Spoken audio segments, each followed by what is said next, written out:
Ես քիչ առաջ նշեցի, որ կադրային փոփոխությունները նախարարության համակարգում բնական են,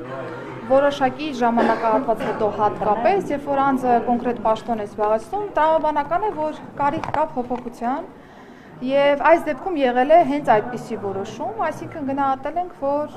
կադրային փոփոխությունը այս պահին տվյալ պաշտոնի համար կարևոր կլինի, որպեսզի ոչ թե այն տրամաբանությունը նկատի ունենալով, որ ինչ-որ մի բան վատ է կամ չգիտեմ ինչ-որ մի բան չի գնահատվել կամ չի արժևորվել պարոն Հովհաննիսյանի աշխատանքը, բնավ ոչ, այլ հակառակ տրամաբանությունն է եղել, որ որոշակի ժամանակահատված հետո պաշտոնատար անձի փոփոխությունը կարող է դրական փոփոխություն նաև բերել որոշակի մոտեցումների հարցում, նոր շունչ հաղորդել աշխատանքների, նոր մոտեցումներ ձևավորել, նոր մեթոդներ ձևավորել, սա հերթական փոփոխությունը կարող ենք դիտարկել, ես գնահատում եմ պարոն Հովհաննիսյանի աշխատանքը, բարձր գնահատականի արժանի աշխատանք է, որովհետև կյանքի մեծ մասը նվիրել է ոստիկանության համակարգին եւ սա որևէ ձևով անձնավորված ընդունել չի կարելի եւ ասեմ նաեւ, որ այն բոլոր փաստարկները կամ այն բոլոր մտքերը, որոնք որ մամուլում տարածում են, դրանք բոլորը բացարձակապես չեն։ Տիկին նախարար, իսկ կոնկրետ ինչ ոլորտն եք ուզում փոփոխությունները, բարեփոխումներին, ինչ ոլորտում եք ուզում զարկ տալ, որ կադրային փոփոխություններ պետք է։ Ասեմ, որ ներքին գործերի նախարարության համակարգի տեսանկյունից բնականաբար ռեֆորմային ուղղությունները բոլոր ուղղություններին են վերաբերում, թե ոստիկանությանը, թե փրկարար ծառայությանը, թե միգրացիա եւ քաղաքացիության ծառայությանը։ Դուք նկատել եք, որ մենք ունեցել ենք նաեւ միգրացիա եւ քաղաքացիության ծառայության պետի փոփոխություն, սա եւս իր դրական շունչն է բերել, այսպես ասեմ, աշխատանքների, բայց դա չի նշանակել, որ օրինակ չի գնահատվել պարոն Ղազարյանի աշխատանքը տվյալ պաշտոնում, հակառակը պարոն Ղազարյանը ունեցել է առաջխաղացում։ Ես պարոն Հովհաննիսյանի աշխատանքը բարձր եմ գնահատում, Նարեկ ջան, եւ ես սա նշել եմ, թե իր հետ մեր քննարկման շրջանակներում եւ թե նաեւ նորանշանակ պետի ներկայացման ժամանակ։ Տիկին Սաքսյան, բայց ինչու այնքան նեղացած գնաց, որ անգամ ավանդույթը չհարգեց եւ չեկավ նոր պետի նշանակմանը մասնակցել։ Այդ ինչ հարգելի պատճառ էր, որ ըստ էության այդպես է մնաց հանելուկ բոլորին։ Պարոն Հովհաննիսյանը ըստ արարողակարգի պատշաճ կերպով ծանուցվել է եւ հրավիրվել է նոր ոստիկանապետի նշանակման միջոցառմանը, բայց հարգելի պատճառով չի կարողացել ներկայանալ, իսկ մնացյալ հարցերը կարծում կարող եք ուղղել պարոն Հովհաննիսյանին։ Հիմա քաղաքացիական պայմանագիրը մի նախագիծ է հեղինակել, որը վերաբերում է ծառայությունից այդ գումարի վճարի դիմաց ծառայության ժամկետները կտրուկ կրճատելուն։ Քաղաքացիական պայմանագրից ասում են, որ կոռուպցիայի նաև մասշտաբներն են այս առումով մեծ, նախագծի հեղինակն է ասում եւ նաև սա կնպաստի, որ դա այսպես է հարցը լուծվի։ Ընդհանուր առմամբ 22-ից մինչև 24-ի 25-ի սկիզբը կա ընդամենը 17 քրեական վարույթ այս բանակից ազատվելու դրվագներով։ Դուք ինչ եք կարծում, արդյոք սա համարժեք պայքար է կոռուպցիայի վերացման համար կոնկրետ այս մասով։ Ես ասեմ, որ նախագիծը թվերն ու հայտարարությունները, որ կոռուպցիան մեծ է, արդյոք համադրելի են ու համարժեք։ Նախագիծը պատգամավորական նախաձեռնությունն է, մեր գործընկերը պարոն Սարգսյանն է ներկայացրել եւ հարագից զեկուցող ըստ էության պաշտպանության նախարարությունն է։ Մենք նախագծի քննարկման ժամանակ բնականաբար մասնակից ենք եղել, լսել ենք օբյեկտիվ մտահոգություններ։ Ես չեմ կարող ասել, որ ինչ-որ մի լուծում իդեալական է կամ ինչ-որ մի լուծում այլևս քննարկման տեղիք տվող չէ, բայց մի բան կարող եմ հստակ արձանագրել։ Տարիներ շարունակ չի կարելի նույն խնդիրը քննարկել եւ չլուծել։ Պետք է որևէ լուծում տրվի հարցին, այլ է հարցը թե կոռուպցիոն դրսևորումները բանակից ազատվելու շրջանակներում եւ թե նաեւ բանակի պատշաճ համալրման եւ արժանապատիվ ծառայություն նաեւ ապահովելու։ Ես այն մոտեցմանն եմ, որ ինչ որ մի լուծում պետք է տրվի հարցի, լուծման մասով բնականաբար դեռ ժամանակ կունենա քննարկելու թե նախագծի հեղինակների հետ եւ թե նաեւ կառավարություն ունել նաեւ որոշակի առարկություններ, որոշակի նոր լուծումներ, որոնք որ պիտի քննարկվեն։ Բայց սա չի նշանակում, որ կոռուպցիայի դեմ պայքարը ձախողում եք եւ այսպիսի մեթոդերի Մի հատ լիան քայլակը, հետո դուք ու վերջ հարգելի։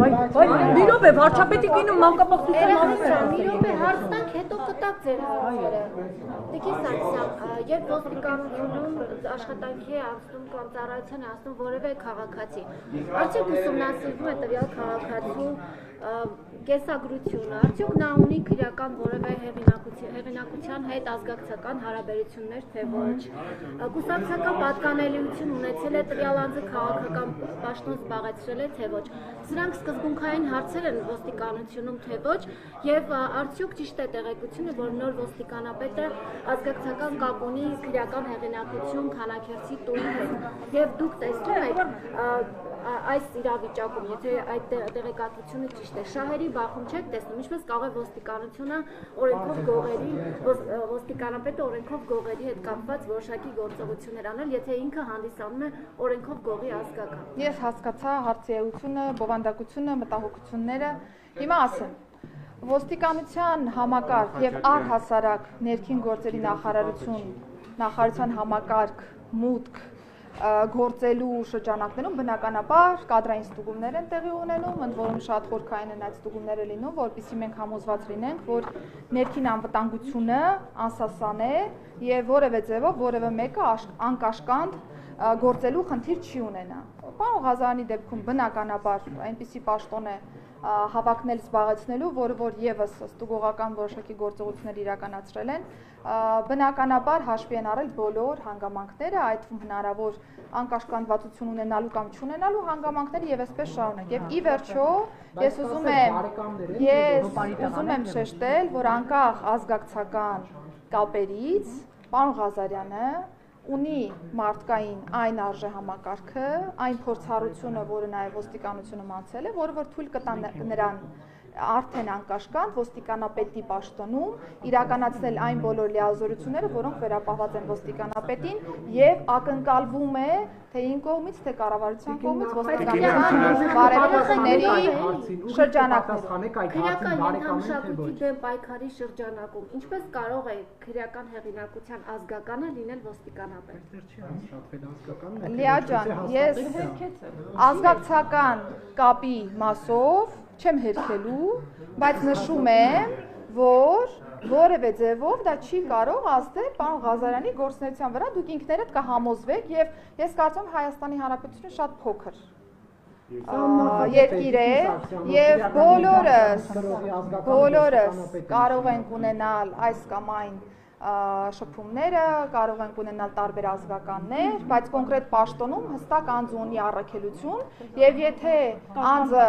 իր մարդկային եւ ծառայողական որակներով կարող է անկաշկանդ իրականացնել ոստիկանապետի առջեւ դրված խնդիրները, ես որևէ խնդիր չեմ տեսնում այդ առումով։ Երբ որ Մարմարիկի ողբերգական դեպքը տեղի ունեցավ, վստահ եմ Երբ որ Մարմարիկի ողբերգական դեպքը տեղի ունեցավ, մենք տեսանք նաև թե որքանով փորձարվեց նաև իրավապահ համակարգի գործունեությունը խոչընդոտել տարբեր ինֆորմացիաների, որոնք առաջացրեցին նաև հանրության վրդովմունքը, սկսած տարբեր էքստրասենսների հայտարարությունների եւ նաև հա ձեր պատասխանը կարող է նաև որոշակի առումով հետագա նմանատիպ դժբախտությունները կանխելու հետ կապված ուսումնասիրվում են եւ արդյոք հա նմանատիպ մտքեր արտահայտողները, որոնք ապա կողմնորոշում են եւ հասարակությանը եւ նաև ընտանիքի անդամներին ենթարկվելու որոշակի պատասխանատվության։ Բնականաբար ցանկացած միտք, որը որ կարող է տարբեր հարցերի քննարկման շրջանակներում լինել, ուսումնասիրվում են, բայց ես ողջունում եմ, որ հենց դուք որպես լրագրող եք հարցը բարձրացնում, որովհետև իրականում մենք շատ խնդրահարույց իրավիճակների ենք բախվել, հատկապես փոքրիկի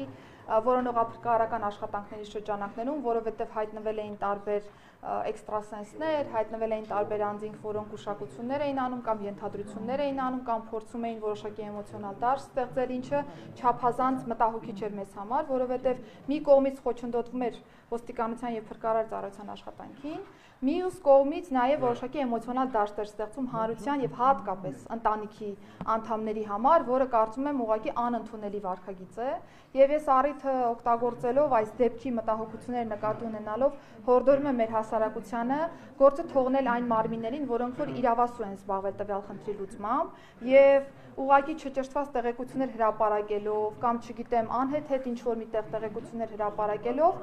որևէ ձևով օգտակար ինչ-որ գործունեությամբ չենք զբաղվում, դրա համար պետք է ուղղակի ձեռնպահ մնալ որևէ գործողության կատարումից, եթե որևէ արժանահավատ տեղեկատվություն ուղղակի չես կարող գործընթաց գործողություն լինելու է։ Այս պահին չկա որևէ գործընթաց, բայց մենք շարունակելու ենք մեր ուսումնասիրությունները, եթե նկատեցինք, որ դա արդեն այնպիսի դրսևորում է ստանում, որը այս կամ այն անձի իրավունքները կարող է ոտնահարել կամ խնդիրներ կարող է առաջացնել, ռեակցիա հաստատապես կլինի։ Արամ Հովհաննիսյանի նկատմամբ հնարավոր է Սա վերջին հարցեր հարուցվել, որովհետև տեղեկությունների կոռուպցիայի մեջ է նա կասկածվել, նաև առողջական իրավունքների ոչ ես կանգնած եմ, անգամ բռնության եմ։ Բայց Արամ Հովհաննիսյանի մասով ինչու պիտի այս պահին քրեական վարձներ հարուցվեն։ Տիկին Սարգսյան, Մեր երկրում եթե Ժողովուրդ ջան, եթե չեք լսելու, ես ավարտեմ ու գնամ։ Եթե կա որևէ հանցանքի հատկանիշ, անկախ նրանից թե որ անձի մասն է խոսքը, բնականաբար կլինի քրեական վարույթ։ Պարոն Հովհաննիսյանի մասում որևէ նման ազդակ չկա։ Ես նշեցի պաշտոնավարման հետ կապված փոփոխության հիմնական հիմնավորումը, որը եղել է միակ հիմնավորումը։ Այսքան։ վարչապետի կինը